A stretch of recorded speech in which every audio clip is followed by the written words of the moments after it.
Buenas tardes, feliz sábado. Hola. Quisiera que me acompañen en sus Biblias al libro de Marcos, en el capítulo número 8. Yo también les mandé unas citas. Pareciera mejor cerrarlo. Marcos capítulo 8, versículo 22.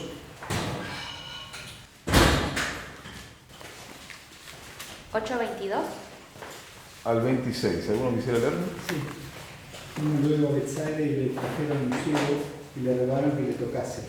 Entonces, tomando la mano del ciego, le sacó fuera de la aldea, escupiendo en sus ojos, le puso las manos encima y le preguntó si veía algo. Él mirando dijo: veo a los hombres como árboles, pero los veo que andan. Luego le puso otra vez las manos sobre los ojos y le hizo que mirase, y fue restablecido, y vio de lejos y claramente a todos. Y lo envió a su casa diciendo: no entres en la aldea, ni le digas a nadie en la aldea. Es una historia muy interesante, tiene ciertas peculiaridades. Encontramos a un ciego al cual Jesús no lo sana inmediatamente, sino que dice que lo toma de la mano y lo saca fuera de la aldea. Y dice: ¿con qué necesidad hace eso? ¿Por qué no lo sana ahí en la casa? Pero se toma ese tiempo. ¿Por qué lo toma de la mano? No podía ver. Bueno, podía ver. Porque sabía que solo, evidentemente, no podía llegar. Necesitaba la dirección de alguien. Jesús quería llevar a este ciego a un lugar en el cual él solo no podía llegar. Y hay tres toques de Jesús. El primero, cuando lo toma, lo saca de la ciudad, lo saca de su lugar, luego escupe en sus manos, coloca las manos sobre sus ojos y luego le hace una pregunta. ¿Qué le pregunta? Sí, ¿ves? Si ve algo. ¿Sí? Perdón, Mati, vos habías dicho que escupe en sus manos, pero que En se sus escupe ojos. en sus ojos. En sus ojos, Ah, perdón. O sea, son tres toques. El primero es que lo agarra, ¿no? ajá. El segundo, Que Lo le toca, agarra. le escupe, lo toca y hace una pregunta, si ve, y él dice que ve las personas como árboles, ¿verdad? En otras palabras, él ve borroso, no ve bien, Sí, ve sombras. ve sombras. Y aunque el texto no lo diga, yo quisiera sugerir que hay una especie de pregunta, porque dice, él le coloca las manos y le dice, lo saca y le dice: ¿qué ves? Y entonces él dice: veo otra cosa. Luego vuelve a colocar las manos y no le dice nada, pero inmediatamente, no hace falta que le diga, él responde: ahora veo claramente. Claro, y aparte acá, como en reemplazo quizás de esa pregunta, dice: y le hizo que mirase. Claro. o sea, esa estructura que estás poniendo ahí, no entendí bien. La primera pregunta. La primera pregunta, Sí. le dice: ¿qué ves? Él dice: veo borroso, veo nublado, veo personas que parecen árboles. Luego, aunque no hay una pregunta, quiero sugerir que es prácticamente similar.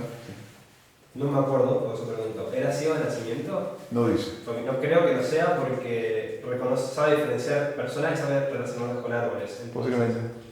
no era ciego de nacimiento. No hay detalle. Y ahora él ve claramente, ¿sí? Y luego que él ve claramente, ¿qué le dice? No digas nada.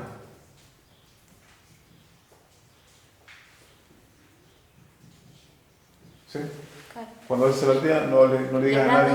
Le da dos instrucciones. Le dice que no entre a la aldea y que no diga nada. Muy bien, no digas, no entres, no digas a nadie. Siguiente historia, versículo 27 al 30.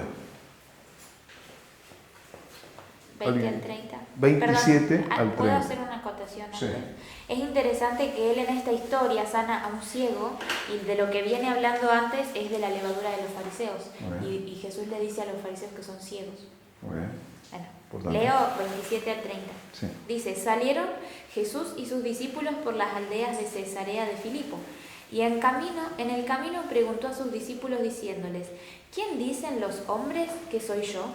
Ellos respondieron: unos Juan el Bautista, otros Elías, y otros algunos de los profetas. Entonces él les dijo: ¿y vosotros quién decís que soy? Respondiendo Pedro le dijo: tú eres el Cristo. Pero él les mandó que no dijesen esto de él a ninguno. Yo quiero sugerir que podemos encontrar la misma estructura en esta historia. Ahora Jesús saca a los discípulos por las aldeas, Él los saca de su lugar y le hace una pregunta. Claro. ¿Quién dicen los hombres? ¿Qué dicen? ¿Qué dicen que soy? ¿Qué dicen de mí? Y entonces, ¿cuál es la respuesta? Algunos dicen Elías, Juan, Elías. profetas. Otros Juan el Bautista y otros profetas. Podemos distinguir algo que por lo menos lo ven como un profeta, no lo ven como una persona más. O es Elías, Juan el Bautista o alguno de los profetas, pero es alguien especial. Sin embargo, ven borroso, porque él era mucho más que esto. Sí. Sería muy interesante ponerse en la cabeza de aquellos que piensan que es Juan el Bautista, porque si Juan el Bautista acaba de morir y Cristo tiene 30 años, es como que estás pensando en una especie de reencarnación. ¿Puede ser?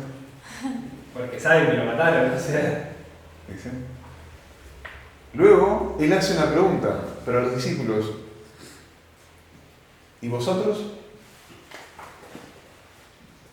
¿Quién decís que soy? Y Pedro contesta, tú eres Cristo. Él ve claramente. Sin embargo, ¿qué es lo que les dice? Que no digas nada. No digas nada.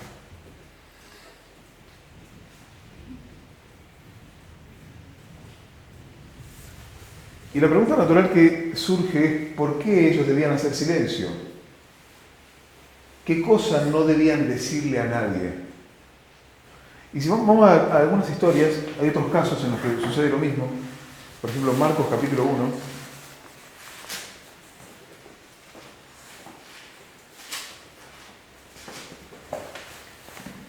Encontramos acá la historia, versículo 40, la historia de un leproso. Y leo, dice, vino a él un leproso rogándole e hincada la rodilla le dijo, si quieres puedes limpiarme. Jesús, teniendo misericordia de él, extendió la mano, le tocó y le dijo, quiero, sé limpio. Así que él hubo hablado y al instante la lepra se fue de aquel y quedó limpio. Entonces le encargó rigurosamente y le despidió luego y le dijo, mira, no digas a nadie nada, sino ve, muéstrate al sacerdote y ofrece por tu purificación lo que Moisés mandó para testimonio a ellos. Pero oído él, comenzó a publicar mucho y divulgó el hecho, de manera que ya Jesús no podía entrar abiertamente en la ciudad, sino que se quedaba fuera en los lugares desiertos y venían a él de todas partes. Yo recuerdo una vez escuché a alguien, no sé si fue un devocional o escuché un predicador, Marcos 1, 40 al 45, que decía, cuando Jesús hace un milagro en vos no podés quedarte en silencio. Sin embargo, acá era una orden. Ellos claramente desobedecieron. Y al desobedecer, dice que hizo que se les cerraran las puertas al mensaje. Entonces Jesús tuvo que quedar en el desierto, no podía entrar. Hay otra historia. Bueno, en el caso de los leprosos, acá dice, para testimonio a ellos. ¿A quiénes? A los sacerdotes. Los sacerdotes eran los funcionarios de la salud pública en aquel entonces. Ellos tenían el poder para diagnosticar la lepra. Y si había una persona que era curada, ellos debían presentar un certificado de que eso había pasado. Entonces, al mismo tiempo, mientras colocaban un certificado de que eran personas limpias, era un testimonio para ellos. ¿Para qué? Para que ellos pudieran convencerse de la divinidad de Cristo. Sí. Sí, era una prueba indiscutible de que una persona que antes ellos mismos habían diagnosticado como leprosa y que milagrosamente había sido sanada.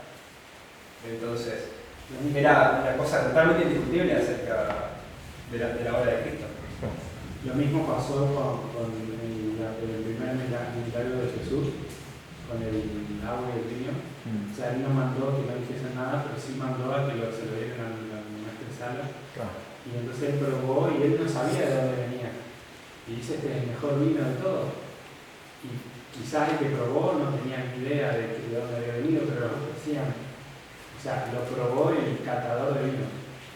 Y es interesante porque en esa parábola, ¿quién representa a la maestresala? Representa a personas que no podían dudar, veían y decían, esto fue un milagro, pero al mismo tiempo no sabían de dónde había venido. estando tan cerca, pero tan lejos del milagro. Hay otra historia que está en Mateo capítulo 9. Mateo 9. Versículo 27 al 31. Si alguno quisiera leer. ¿Puedes repetir la referencia, por favor? Mateo 9, 27 al 31. Gracias. Esta es la historia de dos ciegos.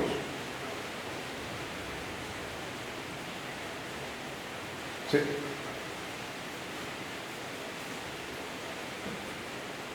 Pasando Jesús de allí, le siguieron dos ciegos, dando voces y diciendo: Ten misericordia de nosotros, hijo de David.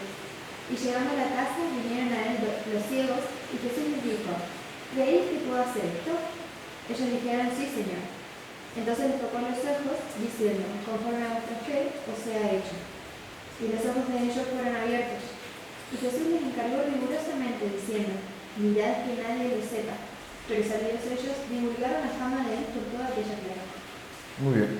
Otra vez, personas a las cuales Jesús sana, les dice lo mismo, no digas nada, y ellos ¿qué hacen? Desobedecen. Muy bien. La pregunta es, ¿por qué Jesús hace esto? Y quiero volver a esta historia. ¿Por qué Jesús le dice a los discípulos que no digan nada a nadie? ¿Sobre qué cosa? Sobre que Él es el Cristo. ¿Por qué? Sí. No sé, pero tiene que ser algo del momento en el que estaban viviendo, porque más adelante les manda a decirlo. Así que tiene que haber algo en el contexto que nos dé la verdad. Hay varias historias donde dice que no es que no dicen que no digan nada, o capaz sí implícitamente, no recuerdo, pero dice que aún no es mi hora, o aún no es mi tiempo. No el tiempo. Ajá. Muy bien. Entonces, podemos colocar acá, es una cuestión de tiempo. ¿Por qué? Porque acá en el 31 no muere Cristo, ¿verdad? En el 34 es la muerte de Esteban, fin de las 70 semanas. Antes es el Pentecostés. Y del Pentecostés al 34, ¿a ellos qué se les dice? Claramente hablen. Claro, que vayan a todas las naciones. Cuéntenle quién soy yo. Pero en este momento todavía no es el tiempo. De alguna manera, si ustedes van a hacerlo antes de tiempo, van a hacerle daño al mensaje. Van a hacerle daño a las personas porque ustedes todavía no saben qué es esto. Ustedes me reconocen que soy, pero no saben qué soy. Eso es 100% cierto, porque si uno piensa en el conocimiento que tenían los discípulos en ese momento, ellos tenían un concepto de Cristo muy distinto al que Cristo era realmente. Ellos seguían todavía pensando en la teoría del Cristo rey, Cristo guerrero, que iba a liberarlos del yugo romano, cuando su liberación era más espiritual. No iban a ser realmente liberados del yugo romano. Vamos a ir para ese lado. Vamos a Malaquías, capítulo 4. Son varios versículos, seguimos muy rápido. Malaquías, capítulo 4, versículos 5 y 6. Último versículo del Antiguo Testamento, última profecía. Dice: He aquí yo os envío al profeta Elías, antes que venga el día de Jehová grande y terrible. Él hará volver el corazón de los padres hacia los hijos, el corazón de los hijos hacia los padres, no sea que yo venga y hiera la tierra con maldición. Aquí la profecía, ¿qué nos habla? Que va a venir un Elías, ¿verdad? Vamos a Lucas capítulo 1. Lucas capítulo 1 está en el contexto de que el ángel Gabriel se le aparece a Zacarías y le anuncia que su esposa va a tener un hijo. Versículo 16. ¿Cuál es? Lucas capítulo 1, versículo 15 al 17. ¿Querés leer, hermano? 17. Sí. Porque será grande delante de Dios y no beberá vino ni sidra y será lleno del Espíritu Santo aún desde el seno de su madre. Y a muchos de los hijos de Israel convertirá el Señor Dios de ellos. Porque Él irá delante de él con el espíritu y virtud de Elías para convertir los corazones de los padres a los hijos y los rebeldes a la prudencia de los justos, para aparejar al Señor un pueblo apercibido. Aquí nos dice el ángel Gabriel, él está citando el texto de Malaquías y él dice que el cumplimiento de esa profecía es en el hijo de Zacarías. ¿Sí? Vamos a Marcos capítulo 1. Sé que es conocido, pero quería mencionarlo. Marcos capítulo 1 nos habla de la vestimenta que tenía Juan el Bautista. ¿Cómo es la vestimenta? Pelo de camello y Marcos 1, ¿no? Marcos 1:6. Un cinto de cuero se lo que Muy bien, dice, Juan estaba vestido de pelo de camello y tenía un cinto de cuero alrededor de sus lomos. ¿Sí? Y si nosotros vamos a Segunda de Reyes,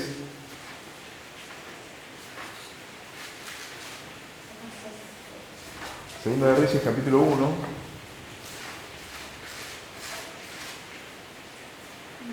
está en el contexto del rey Ocosías. Él tiene un accidente, se cae de la ventana y manda a consultar a Belcebú, dios de Crom, para saber si él va a sobrevivir a ese accidente. Segunda de Reyes capítulo 1. ¿Qué versículo?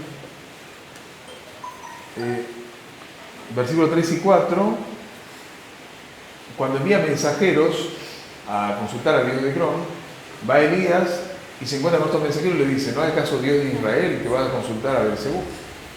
Entonces cuando estos mensajeros vuelven a Ocosías y le cuentan este encuentro, versículo 7 dice, entonces le dijo, ¿cómo era aquel varón que encontrasteis? Y os dijo tales palabras. Y ellos le respondieron, un varón que tenía vestidos de pelo y ceñía sus lomos con su cinto de cuero. Entonces él dijo, es Elías Tisbita. Entonces, la ropa de Juan Bautista era una copia de la ropa de Elías. No es casual. Claramente él está tratando de dar un mensaje con su propia ropa. Si vamos a Mateo capítulo 11,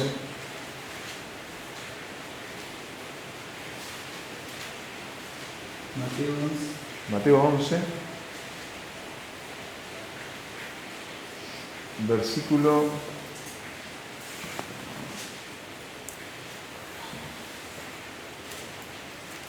11. ¿Alguien lee el versículo 11 y 14? De cierto os digo, entre los que nacen de mujer no se ha levantado otro mayor que Juan el Bautista, pero el más pequeño en el reino de los cielos mayor es que él. Y el otro 17, 14. Y si queréis recibirlo, él es aquel Elías que ha de venir. Muy bien. Malaquías dice que va a venir un profeta antes que venga el día del Señor para preparar un pueblo. El ángel predice que ese Elías es Juan Bautista. Él se viste de la misma manera que Juan Bautista. Y ahora Jesús dice que Juan Bautista es el Elías que habría de venir. Ahora cuando vamos al libro de Juan, capítulo 1, del versículo 19 en adelante, Juan, Evangelio según San Juan, capítulo 1, versículo 19 en adelante dice, este es el testimonio de Juan, cuando los judíos enviaron de Jerusalén sacerdotes y levitas para que le preguntasen, ¿tú quién eres? Confesó y no negó, sino confesó, yo no soy el Cristo. Y le preguntaron, ¿qué pues? ¿Eres tú Elías? Y él dijo, yo soy. Dice, no soy. ¿Eres tú el profeta? Y respondió, no. Y le dijeron, pues, ¿quién eres? Para que demos respuesta a los que nos enviaron. ¿Qué dices de ti mismo? Y dijo, yo soy la voz de uno que clama en el desierto, enderezad el camino del Señor, como dijo el profeta Isaías. La pregunta es, ¿por qué él dice que él no es el Elías? Cuando su padre seguramente le habrá dicho, le habrá enseñado, que el ángel había predicho que él era Elías. Cuando él se viste como el Elías, cuando Jesús sabe que es Elías, ¿por qué él dice, yo no soy Elías a los representantes de la iglesia? Yo creo que debe haber sido una duda que tenían las personas al verlo, porque eran estudiosos de la Biblia, sabían que Elías no había muerto y sabían que Malaquías había dicho que les iba a enviar Elías. Ahora, ¿cuál es el tema? Ellos esperaban un Elías literal, es decir, que viniera el Elías de arriba y le dijera, y le viniera a predicar por el día del Señor. cuando no era así, era una persona en el espíritu de Elías, con una misión similar a la de Elías. Ese era Juan el Bautista. Es que él no era. Exacto, él no era. Yo creo que también algo parecido a lo que dijo Esteban, pero creo que ellos tenían muchos preconceptos. Y es algo parecido a lo que nos pasaría hoy si nos preguntaran sobre cosas actuales, ¿verdad? Es como, ¿qué le respondemos? Pero él en verdad, como dijo Emma, él no era Elías, pero no les podía. Juan Bautista, yo supongo que él sabía que él era una aplicación.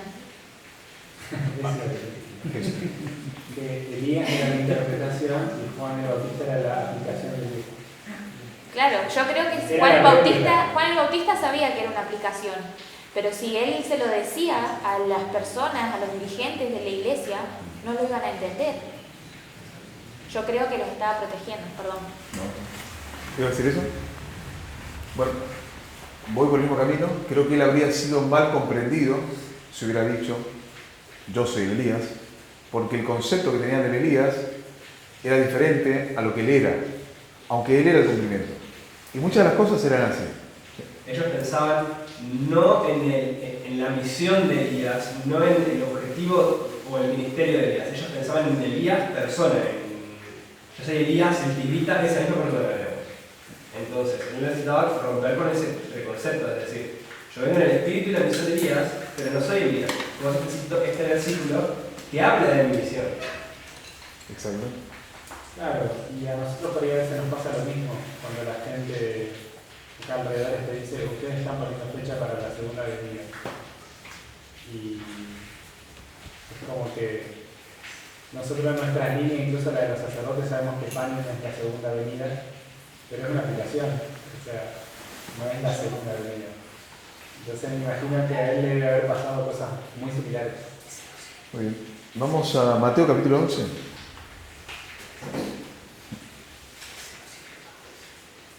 Ellos esperaban un Elías literal, vino un Elías espiritual.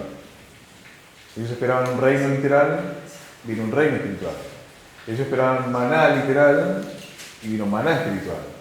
De alguna manera nada vino como ellos esperaban, sin embargo las profecías sí se cumplieron. Ahora, Mateo capítulo 11 nos habla del tiempo en el que Juan el Bautista está en la cárcel. Y él tiene un momento de angustia ahí donde no comprende el cumplimiento de las profecías. Versículo número 2. Y al oír Juan en la cárcel los hechos de Cristo, le envió 2 de sus discípulos para preguntarle, ¿eres tú aquel que habría de venir o esperamos a otro? Es interesante porque Nina de White dice que no hay profeta más grande que él, y él era el hombre de su tiempo. ¿Qué leíste, perdón? Mateo 11, versículos 2 y 3. Ah. Sin embargo, él, evidentemente, aunque eran entendidos los tiempos, no comprendió la manera en la cual Dios iba a actuar. Entonces la agarró de sorpresa. Y ahí viene una pregunta, ¿qué tipo de predicación hacía Juan el Bautista? Juan el Bautista anunciaba la llegada del Mesías, pero los judíos también predicaban eso. Sin embargo, ¿cuál era el punto diferente que él tenía Juan el Bautista con la predicación de nosotros? Que él anunciaba un tiempo. Dice, el tiempo se ha cumplido. El tiempo del fin. Él también él dice, esta es una nueva dispensación. Ha llegado el libertador de Israel. Y quiero hacer una aclaración, por ahí si alguno de los que está aquí o alguno que está viendo el video, dice, no, pero nosotros como adventistas no creemos en las dispensaciones. Yo quiero decir que sí creemos. El tema es que las palabras a veces pueden usarlas para de distintas maneras. Es por ejemplo la palabra cristianismo.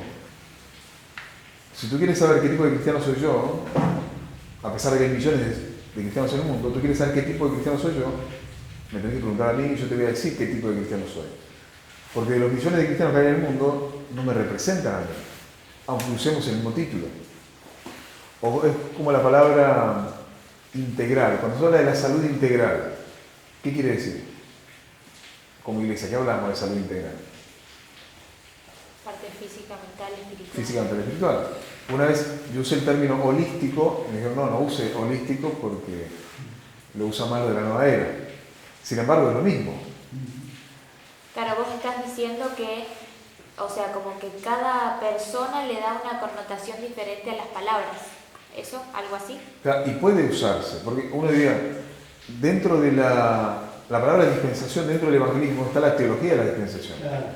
Donde vos tenés la dispensación de la inocencia, que era el tiempo de Adán y Eva, después la dispensación de la conciencia, después la dispensación del reino del hombre, después la dispensación del reino de la ley, la dispensación de la gracia, la dispensación de la promesa, y dividen toda la historia en eso. Es una teología bien armada. Sin embargo, presentan un Dios es diferente. diferente. Sin embargo, nosotros podemos usar la misma palabra, dispensación, para hacer referencia a una era. La dispensación tal. Y vemos que Elena de White también la utiliza, y quisiera leerla antes de después de dar lugar a Esteban.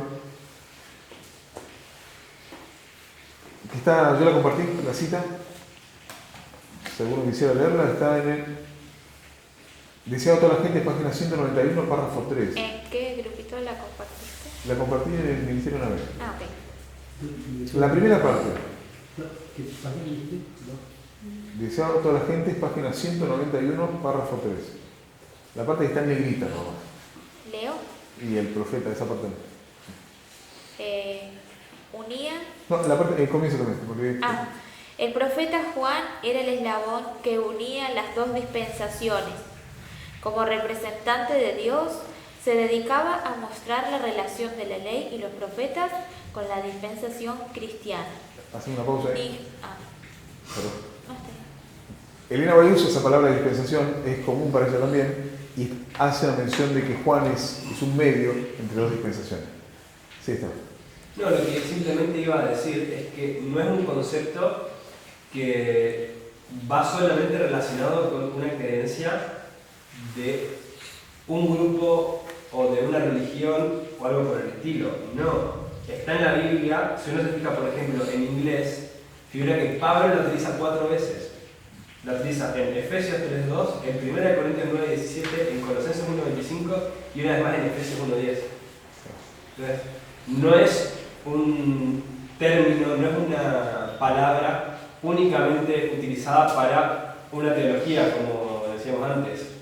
Es algo mucho más amplio, es algo que está en la Biblia, que es innegable que está en la Biblia, y que el mismo Pablo, para distintas explicaciones que hace, lo utiliza. Claro. Bueno, muchas gracias. O sea, claramente podemos decir, nosotros creemos en dispensaciones, o eras, o como quieras llamar, pero podemos usar la expresión. Ahora la pregunta es, al final del párrafo, ¿querés leer también? Sí. La parte negrita. Dice, ni Juan mismo había comprendido plenamente la vida futura e inmortal a la cual nos da acceso el Salvador. Juan no entendió claramente todo. Era el hombre de su tiempo, tenía el mensaje de su tiempo, sin embargo hay un montón de cosas que él no comprendía. Porque él anunciaba la llegada del libertador, pero ¿qué tipo de libertador él predicó? Y al que mencionaba Isaías, o el que ellos creían que mencionaba Isaías. ¿Y qué era lo que iba a hacer ese libertador? Liberarlos del yugo romano. Los iba a liberar del yugo romano, iba a destruir a los enemigos, y en realidad vemos que la historia fue completamente distinta. Vemos que los romanos fueron el medio de Dios para castigar a su pueblo, y en realidad, ¿quiénes fueron los enemigos de la verdad? Fueron los pueblos. Me hizo acordar mientras estudiaba al caso de Habacuc, y Dios dice, Señor, la injusticia, tienes que hacer algo. Voy a usar Babilonia. No puede ser. ¿Cómo va a usar Babilonia? Acá pasa lo mismo. A Habacuc claramente le pasa eso. Exacto. Él le dice, no moriremos, le dice. Claro. para castigo la puesto. Exacto. Es interesante lo que decías de que Juan el Bautista no entendía, y eso se ve claramente en el deseo de todas las gentes cuando habla del bautismo de Jesús, que cuando dice, he aquí el Cordero de Dios que quita el pecado del mundo, él no entiende lo que dijo, porque esas palabras fueron arrancadas de su boca, y lo primero que hizo después de que sucediera esa escena fue ir a estudiar. Eso. Vemos un Juan, el hombre de su tiempo, pero que no entendía todo. ¿Sí? Aparte, él decía, él los bautizará en Espíritu Santo y fuego. O sea, él pensaba, esa salvación los bautizará en el Espíritu Santo, pero también en fuego, los va a destruir. Él dice, yo soy el profeta que va a venir, yo soy el Elías, pero la manifestación del fuego que es Elías va a venir con el Mesías. Él va a consumir a los enemigos del pueblo de Dios. Pero no era así. Evidentemente él tenía mezclado conceptos teológicos, conceptos de quién era Cristo o cómo debía ser. Él tenía mezclado conceptos de quién era Cristo o cómo era la manera en que él debía ser, que no encajaban con los conceptos que él tenía, por eso él sufrió un chasco. Había un discípulo de Jesús que antes que todo sufrió un chasco muy grande, que es Judas. Esta es la cita, deseado toda la gente, es página 665, párrafo 1. Leo, dice. ¿Qué dijiste con respecto a Judas? Ahora voy a leer una cita en cuanto a él. Perdón, ¿Cuándo? que dijo que sufrió un chasco grande antes del chasco, que sufrieron todos. Porque murió antes también. Claro. Pero la pregunta es ¿por qué él tuvo un chasco? ¿Por qué él sufrió? Tengamos en cuenta que los discípulos también habían escuchado a Juan el Bautista. Muchos habían sido discípulos de Juan el Bautista. Ellos tomaron el mensaje de Juan el Bautista. Dice, la declaración con frecuencia repetida por Cristo de que su reino no era de este mundo ofendía a Judas. Él había trazado una conducta de acuerdo con el cual él esperaba que Cristo obrase. Se había propuesto que Juan el Bautista fuese liberado de la cárcel. O sea, él tenía la misma idea. Pero he aquí que Juan había sido decapitado y Jesús, en vez de aseverar su derecho real y vengar la muerte de Juan, se retiró con sus discípulos a un lugar del campo. Judas quería una guerra más agresiva y pensaba que si Jesús no impidiese a los discípulos ejecutar sus planes, la obra tendría más éxito. O sea, Jesús no está haciendo bien las cosas. Él lo tiene que dejar a nosotros. Siguiente párrafo, 665 párrafo 2, dice: a pesar de la propia enseñanza del Salvador, Judas estaba de continuo sugiriendo la idea de que Cristo iba a reinar como rey en Jerusalén. Procuró obtenerlo y cuando los 5.000 fueron, en el momento en que los 5.000 fueron alimentados. Al final del párrafo en negrita dice: podría haber comprendido los métodos de Cristo, pero estaba cegado por sus propios deseos egoístas. Judas fue el primero en aprovecharse del entusiasmo despertado por el milagro de los panes. Él fue quien puso en pie el proyecto de tomar a Cristo por la fuerza y hacerle rey. Sus esperanzas eran grandes y su desencanto fue amargo. La planificación, en White describe cómo fue el plan de él para llevar a que Cristo sea obligado a ser rey. Él dice, en muchas ocasiones a Jesús lo quisieron apedrear, lo quisieron tirar a un barranco, sin embargo Jesús se escapó. Dice, pero ahora lo voy a poner a prueba. Lo cerró en una estrategia de planificación para apretar a Jesús, entendiendo que Jesús se va a zafar como antes, pero ahora lo iba a hacer de manera más majestuosa e iba a manifestar su poderío, su reinado. Esa era la estrategia. Jamás pensó que Jesús se iba a dejar llevar. Judas se dijo en la última cena, miraba a Jesús y decía en su mente, a mí no me gusta este tipo de liderazgo, a mí no me gusta este tipo de Cristo, no me gusta este tipo de Mesías, yo quiero otro tipo de rey, yo quiero un rey que venza a los romanos. Entonces, son las anotaciones personales. Entonces, allí tenemos a Juan el Bautista, que viene con preconceptos, como decía Tania. Tenemos a Judas, que viene con preconceptos. Por tanto, nosotros acá tenemos, si nosotros colocáramos esta historia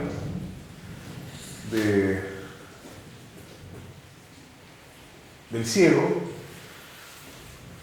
acá tenemos el año 27, que es el bautismo.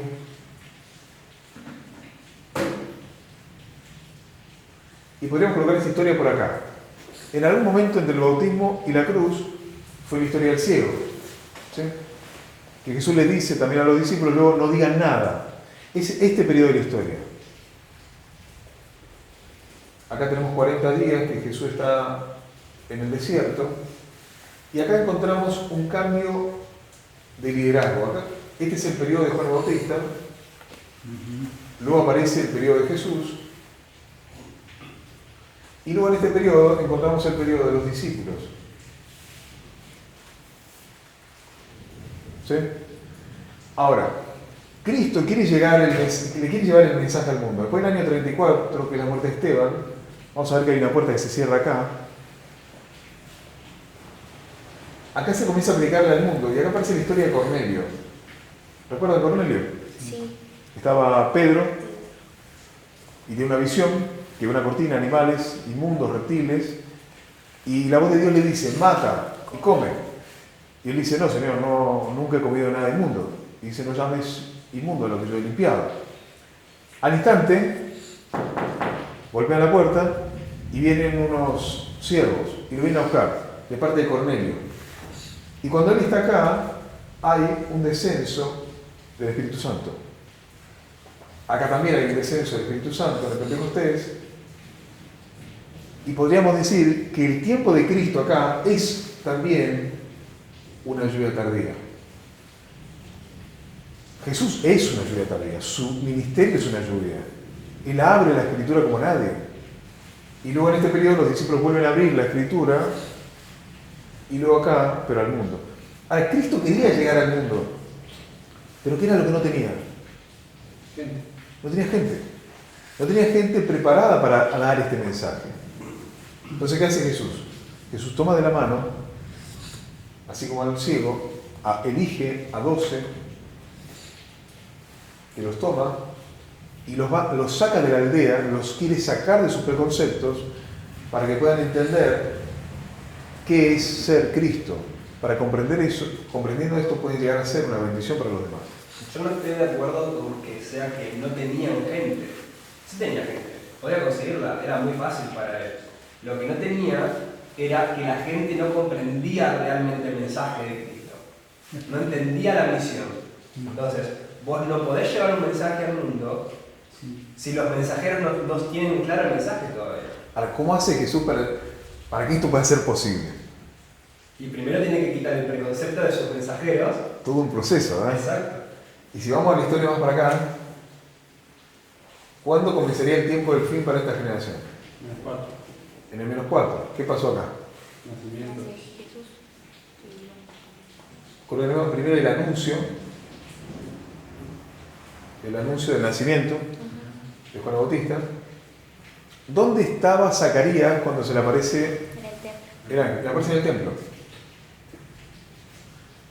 Aparece el ángel también.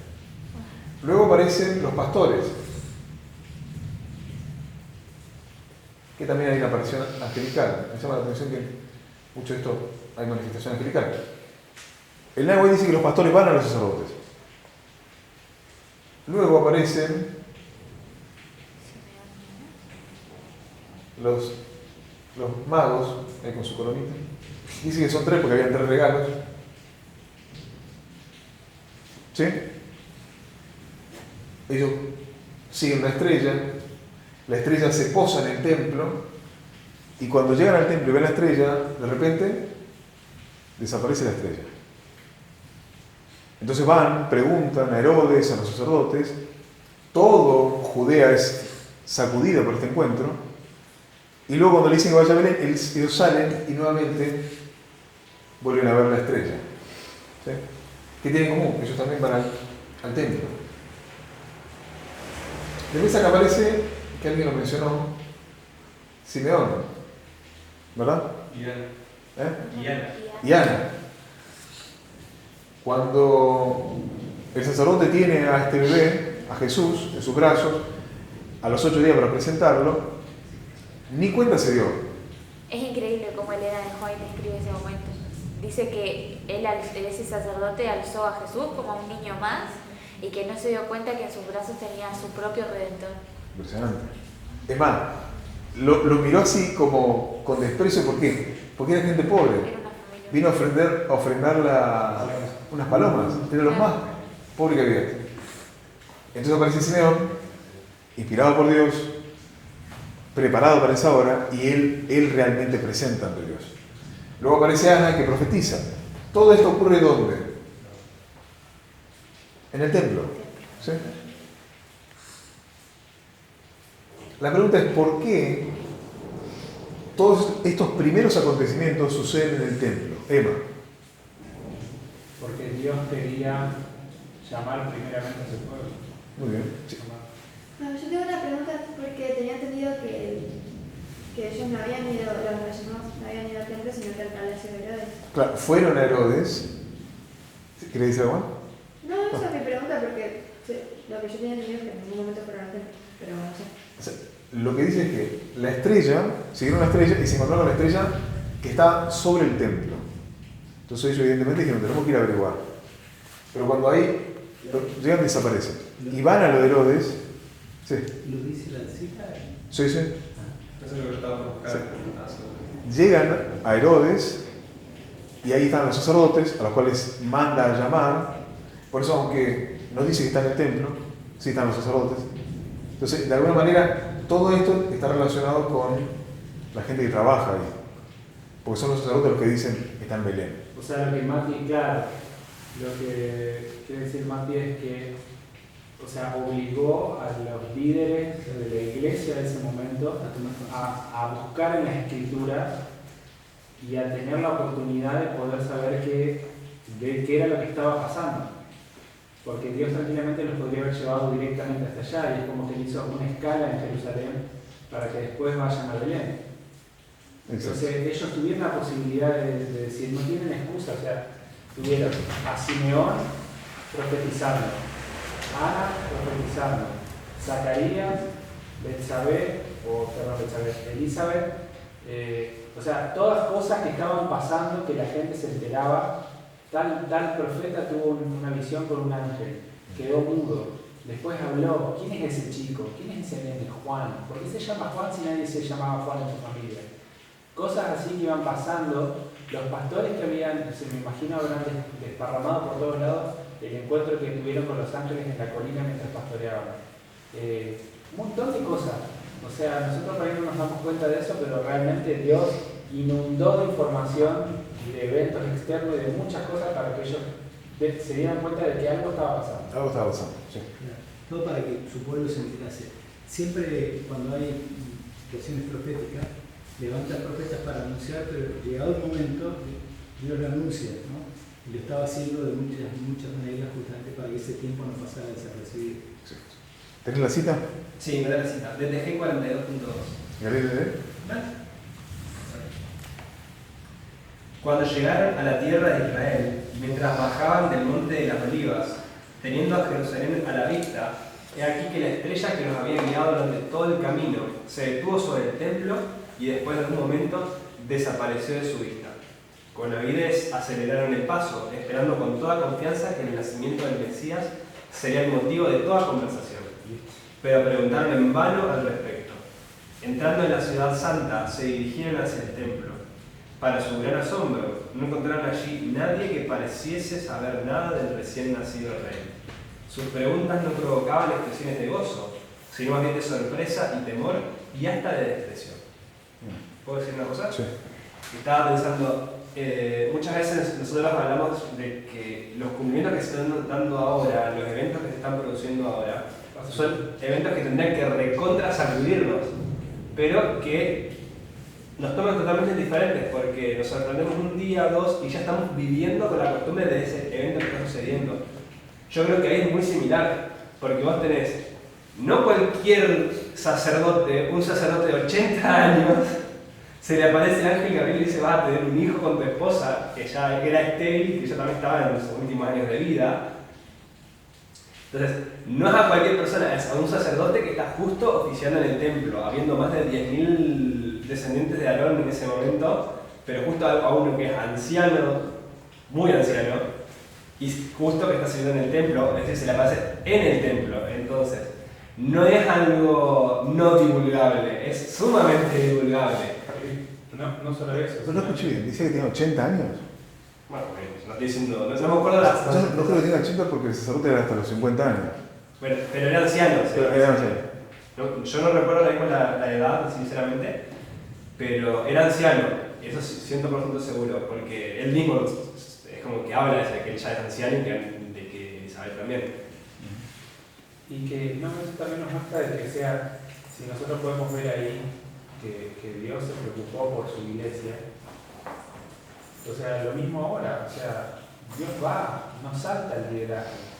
El tema es que si nos ubicamos 30 años después, en la época de que Jesús está predicando, ya a los 30 años, cualquiera puede decir, ¿qué estás haciendo?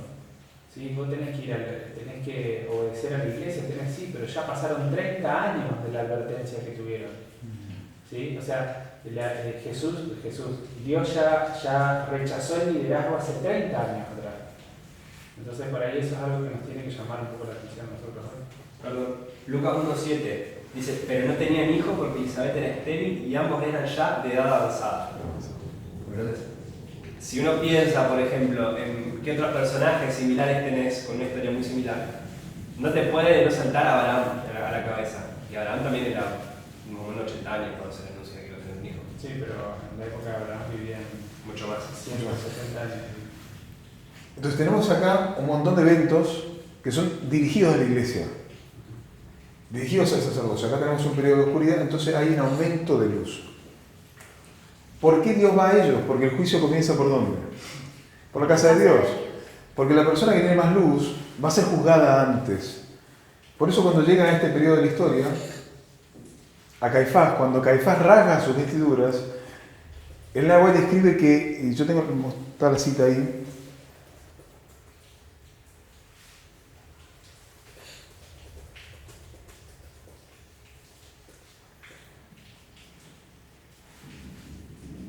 dice, en Deseado de toda la gente, página 656, párrafo 3, dice, cuando Caifás rasgó sus vestiduras, su acto prefiguraba el lugar que la nación judía como nación iba a ocupar desde entonces para con Dios.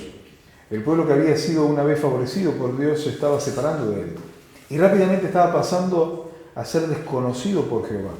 Cuando Cristo en la cruz exclamó, consumado es, y el velo del templo se rasgó de alto a bajo, el vigilante santo declaró que el pueblo judío había rechazado a aquel que era el prototipo simbolizado por todas sus figuras, la sustancia de todas sus sombras, Israel se había divorciado de Dios. Bien podía Caifás rasgar entonces sus vestiduras oficiales, que significaban que él aseveraba ser representante del gran sumo pontífice, porque ya no tendrían significado para él ni para el pueblo. Bien podía el sumo sacerdote rasgar sus vestiduras en horror por sí mismo y por la nación. Entonces, en el momento que él rasga sus vestiduras, es un símbolo de que ese sacerdocio muere en ese instante.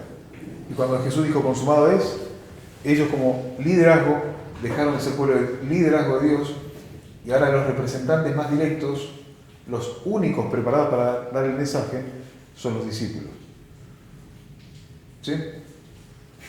Ahora, entendemos que este periodo de la historia es la Odisea, porque estaban ciegos. Jesús les dijo, ellos son ciegos, guías de ciegos. ¿Y qué pasa cuando un ciego guía a otro ciego? Se cae a la zanja Se y cae. no vuelve al camino. Y no vuelve a camino. Y así está usando la expresión. Entonces, ¿qué tiene que hacer Jesús? Tiene que agarrar a un grupo de personas, tomarlas de las manos, llevarlas por un proceso de reeducación y reaprendizaje. Ahora, vean esto. ¿Cuál fue el discípulo que no quiso ser reeducado? Fue Judas. Entonces, no ser reeducado en este proceso es fallar la prueba. Porque ellos no entendían quién era Elías ni quién era Cristo. Ni siquiera lo entendieron después de la cruz. No en este momento. Se quedó arraigado a sus conceptos. Prefirió más sus conceptos y los de los sacerdotes y fariseos que lo que Cristo quería. Exacto. Enseñar. ¿Y por qué fue un chasco? Si Jesús les dijo que iba a morir. Justamente por eso. Porque no habían aceptado, porque aún tenían conceptos de la Odisea de esta época y no comprendieron la verdad profética. Y luego acá tenemos un periodo de 40 días, en los cuales Jesús camina con ellos, 10 días en el aposento alto, y en este periodo de la historia Jesús les muestra qué es ser Cristo. ¿Qué fue lo que pasó acá en la cruz? Recién cuando ellos comprenden eso, ahora ya no se les dice más, no digas nada, sino que recién ahí puedes ir a hablar. Si ellos antes, en este periodo de la historia, hubieran hecho un trabajo directo sobre Israel, le hubieran hecho daño a Israel, porque no sabían quién era Jesús, no sabían quién era Él. Entonces iban a lastimar a todo este pueblo. Por eso viene este momento en el cual hay un periodo de gracia para el judaísmo. Y quisiera mostrar, acá en el 34 pasó algo parecido que acá. El sumo sacerdote acá se rasga las vestiduras y acá el sumo sacerdote también se rasga las vestiduras. Ahí está, ¿alguno lo quiere leer? ¿La cita? Sí, está en Historia de Redención, página 276, párrafo 2. Dice: cuando relacionó a Jesucristo con las profecías y habló del templo como lo hizo, el sacerdote, simulando caer presa del horror, rasgó sus vestiduras. Este acto fue para Esteban la señal de que su voz pronto sería silenciada para siempre. Aunque se hallaba en la mitad de su sermón, lo terminó abruptamente apartándose en forma repentina de la cadena histórica y dirigiéndose a sus jueces enfurecidos les dijo: duros de cerviz e incircuncisos de corazón y de oídos, vosotros resistís siempre al Espíritu Santo, como vuestros padres, así también vosotros. ¿A cuál de los profetas no persiguieron vuestros padres y mataron a los que anunciaron de antemano la venida del justo, de quien vosotros ahora habéis sido entregadores y matadores? Vosotros que recibisteis la ley por disposición de ángeles y no la guardasteis. Qué fuerte, ¿eh? Fuerte las palabras. Pero dice que el sacerdote se rasga sus vestiduras, otra vez un símbolo, y tenemos en el 34 la puerta de gracia que se cierra para el judaísmo, y ahora comienza el periodo de la predicación al mundo. Si hacemos otra línea, alineamos este momento de predicación al mundo con qué cosa? Con el fuerte pregón. Un fuerte pregón, ¿no? Claro. ¿Por qué Cristo daba un mensaje acá directo a los sacerdotes? Porque ya era su tiempo de cierre de puerta. Porque había una puerta que cerraba, exacto. Entonces, siempre que hay una puerta que se cierra, hay una advertencia. Y de hecho, no sé si creo que es en ese periodo cuando Jesús llora por Jerusalén. Que dice que matas a los profetas y apedreas a él. ¿Cuántas veces quise juntarlos con polluelos, no quisiste? Hay algo también que me llama la atención, y es que realmente para perdernos la vida eterna, nosotros tenemos que saltar ciertas vallas. Porque Dios siempre se preocupa por su gente para que su gente esté avisada. Realmente en todas esas cosas cuando vamos viendo, Dios fue avisando a cada uno de diversas formas. Entonces quizás hoy nosotros podamos pensar, yo sinceramente creo esto y sea algo equivocado, pero si nosotros tuviésemos la posibilidad de rebobinar nuestra cinta para atrás, nos vamos a encontrar donde, en este punto yo salté una valla, que no tendría que haber saltado. Cuando fui advertido, me dijeron, Dios me mostró, pero yo no escuché. Entonces, claro, 30 años después, nosotros podemos decir, yo no sabía, pero 30 años antes ya había sido advertido y vos saltaste una valla. Entonces, eso yo pienso que tiene que dejarnos una enseñanza muy fuerte a nosotros de que cuando Dios habla, no tenemos que saltar esas vallas. Porque puede ser que estemos sinceramente equivocados 30 años después, pero haya sido por nuestra culpa. Una puerta que se cierra acá, y antes de esta puerta, ¿qué pasa? Una advertencia. Entonces nosotros sabemos que hay un fuerte pregón acá, ¿por qué? Porque acá hay un cierre de puerta de gracia. Y después se viene la segunda venida de Cristo. ¿Sí? Ahora, este es el fuerte pregón al mundo. Pero si vemos la estructura, tiene que haber un llamado a la iglesia. ¿Por qué? Porque tiene que haber un grupo que haga este fuerte pregón. ¿Sí? O sea, un grupo que venga de acá y haga este fuerte pregón, como un grupo que vino acá y hizo este llamado acá. Nosotros sabemos que el cierre de puerta de gracia para el adventismo tiene que ser antes que para el mundo, por la simple razón de que el juicio comienza por la casa de Dios. Nosotros ubicamos esto en el decreto dominical, que en el decreto dominical, que es algo que tiene que ver con el mundo, es el momento de predicación al mundo. Por tanto, en este periodo es el cierre de puerta de gracia para el adventismo, que tuvo que haber recibido un llamado de advertencia. ¿Por qué? Porque su puerta se cerraba. Entonces, acá donde ubicamos la parábola de las 10 vírgenes, donde hay un periodo donde las vírgenes duermen, todas, entendemos que profecía, mujeres, iglesia, que una virgen es pura, por tanto representa a la iglesia de Dios, duermen y en un periodo se despiertan. ¿sí? Y lo que los despierta, ¿qué es? El pregón. Un clamor. Clamor. Clamor de medianoche. Que el clamor de medianoche no cambia a las vírgenes, simplemente revela lo que son. Revela quién se preparó y quién no. Es como la lluvia tardía. La lluvia no cambia la semilla, sino que la lluvia tardía, ¿qué es lo que hace? Hace que se revele. Revela, madura el fruto. Despierta la semilla. Exacto. La humedad hace que la semilla se empiece a hinchar, todo, y la despierta. Claro, pero eso es la lluvia temprana. Claro, Pero la tardía es cuando ya el fruto sale. claro, exacto. Entonces, la lluvia no cambia la semilla, ya vino creciendo y ahora revela qué fruto tiene. Sí. A mí me hizo pensar en la parábola de los talentos, que cuando llega el Señor, manda a llamar a sus siervos para que den cuenta de lo que hicieron. Entonces, de la misma manera, la llegada del Señor y el llamado que hace es como ese llamado para que despierten también. Muy bien. Ahora, vemos que la tarea de los discípulos, ellos fueron reeducados acá. ¿Para qué? Para que ellos puedan reeducar a la iglesia acá. Entonces, quiero sugerir que si este llamado tiene que ver también con reeducar, que es un llamado, alguien tiene que hacer este llamado a la iglesia.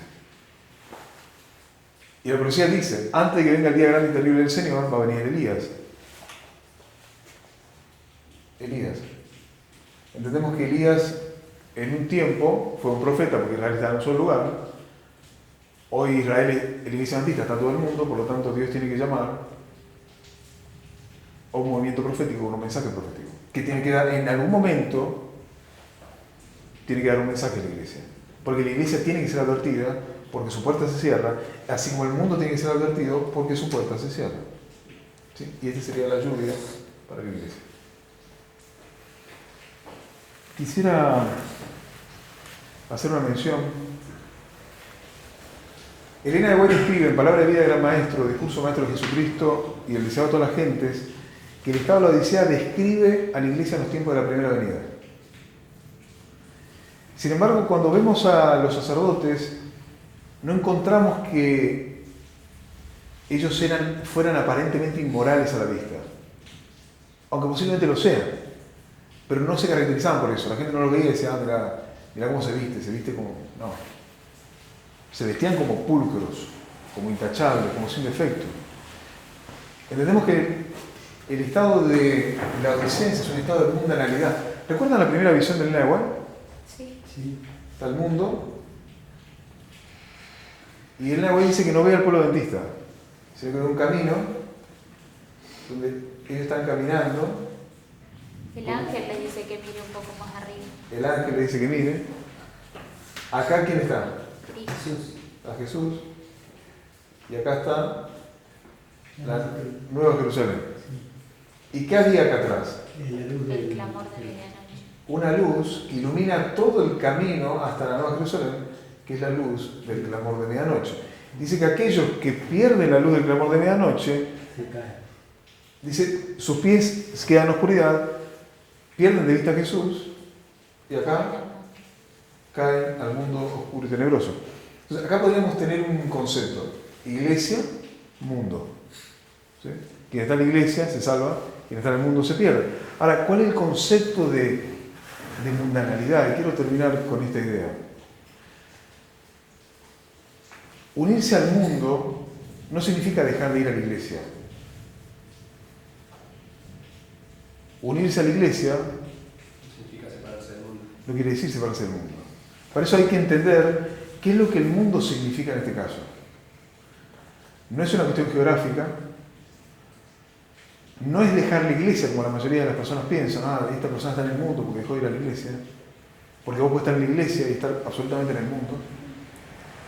Por lo tanto, mundanismo, quiero sugerir que no son personas que usan minifalda, no es música de rock en la iglesia, porque eso, si hubiera pasado en los tiempos de los fariseos, ellos hubieran reprochado eso, porque ellos reprochaban el liberalismo, ellos reprochaban a las rameras, reprochaban a los inmorales. Por lo tanto, si fuera la minifalda o la música pop dentro de la iglesia, los fariseos inmediatamente señalarían como eso, como el estado de la decencia o la mundanalidad. Sin embargo, yo quiero sugerir que eso es un entendimiento equivocado acerca de qué es el mundanismo. Desde una perspectiva profética, la mundanalidad de los fariseos era un concepto errado de la profecía. Por lo tanto, mundanismo es una perspectiva, si hago la aplicación hoy, mundanismo es una perspectiva evangélica, nacionalista, racista y sexista. Es una cultura que está siendo motivada por las iglesias pentecostales que están uniendo cada vez más fuerte con el Estado. Entonces, ¿cuál sería la definición hoy de mundanalidad? No es liberalismo, sino que es todo lo contrario, es el conservadurismo, que es una mente evangélica conservadora de derecha. Eso sería hoy entrar en un estado de adolescencia, es tener una visión profética errada que me está llevando por un camino que me va a perder. Sí. No, por ahí pensando en a qué se refiere con derecha y por qué eso sería la odicense.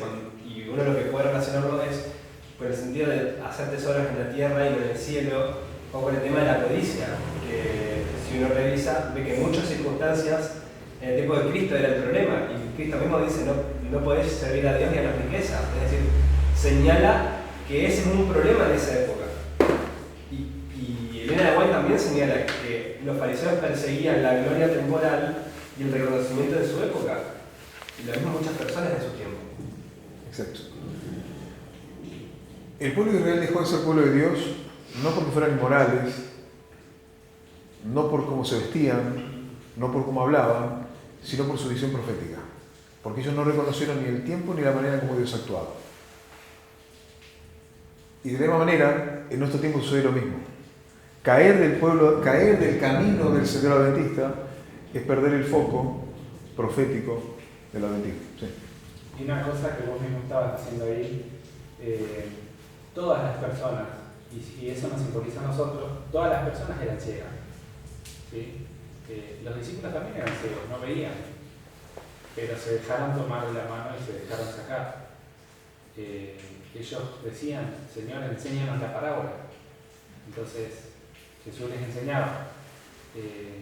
Pienso que esto es algo que nos tiene que hacer reflexionar, que Dios no nos va a condenar por nuestra ceguera, sino porque nos guste la ceguera, nos gusta no ver.